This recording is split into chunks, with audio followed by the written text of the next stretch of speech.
Hai teman-teman, perkenalkan nama saya Saipul HM Lasupu. Saya dari kelas A semester 2. Saya dari jurusan Bahasa dan Sastra Indonesia, Universitas Negeri Gorontalo. Teman-teman, di sini saya akan menjelaskan atau membahas tentang klasifikasi bunyi bahasa dalam kajian fonologi bahasa Indonesia. Teman-teman, perlu kita ingat bahwasannya bunyi bahasa yang keluar atau yang dihasilkan melalui alat ucap kita ternyata memiliki berbagai macam jenisnya. Sebelum lanjut, kita harus tahu terlebih dahulu apa sih itu bunyi bahasa.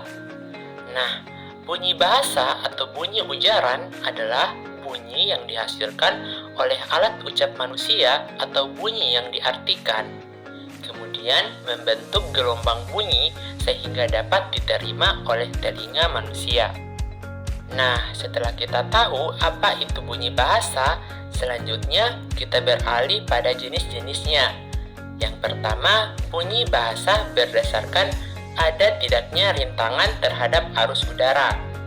Teman-teman, pada bagian ini bunyi bahasa terdiri dari 3, yaitu bunyi vokal, bunyi konsonan, dan bunyi semivokal.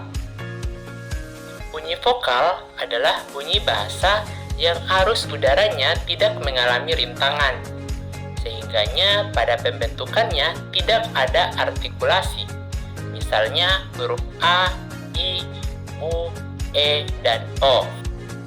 Selanjutnya yang kedua, yaitu bunyi bahasa berdasarkan ada tidaknya ketegangan arus udara pada waktu diartikulasikan. Sebelum lanjut, artikulasi itu adalah pengucapan bunyi bahasa yang baik dan benar sehingganya bisa dipahami oleh orang lain. Jadi, artikulasi itu adalah ucapan kita yang bisa dipahami oleh manusia.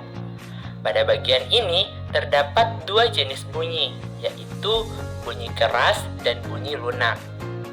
Bunyi keras yaitu bunyi bahasa yang pada waktu diartikulasikan disertai ketegangan kuat arus. Contohnya K, P, dan T. Kedua, bunyi lunak yaitu bunyi yang pada waktu diartikulasikan tidak disertai ketegangan kuat arus. Contohnya F, V, S, Y, dan Z. Yang ketiga, bunyi bahasa berdasarkan jalan keluarnya arus udara. Pada bagian ini terdapat 2 bagian, yaitu bunyi oral dan bunyi nasal.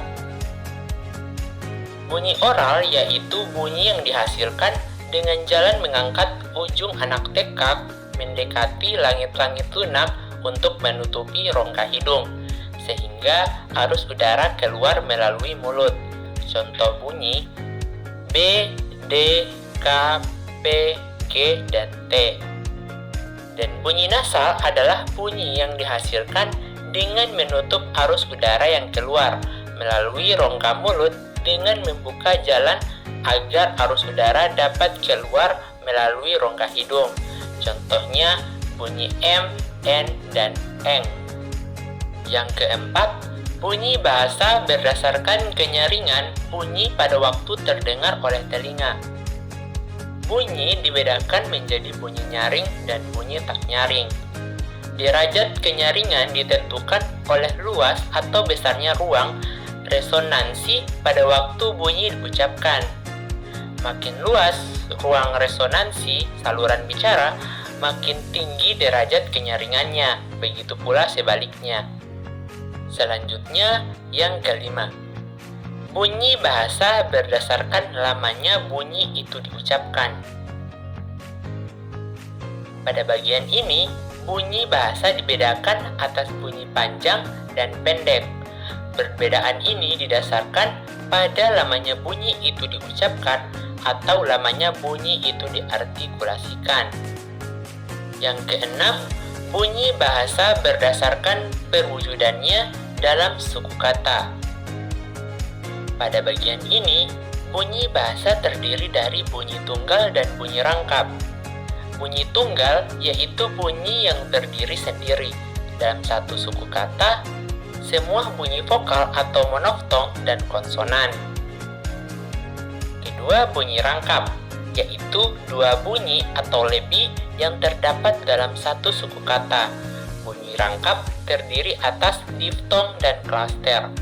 Selanjutnya, yang terakhir atau yang ketujuh yaitu bunyi bahasa berdasarkan adanya arus udara. Pada bagian ini, bunyi bahasa terdiri atas dua, yaitu bunyi agresif dan bunyi ingresif. Bunyi agresif yaitu bunyi yang dibentuk dengan cara mengeluarkan arus udara dari dalam paru-paru. Sedangkan bunyi ingresif yaitu bunyi yang dibentuk dengan cara menghisap udara ke dalam paru-paru. Baik teman-teman, itulah video singkat tentang klasifikasi bunyi bahasa. Semoga bisa dipahami dan bermanfaat bagi kita semua. Terima kasih sudah menonton.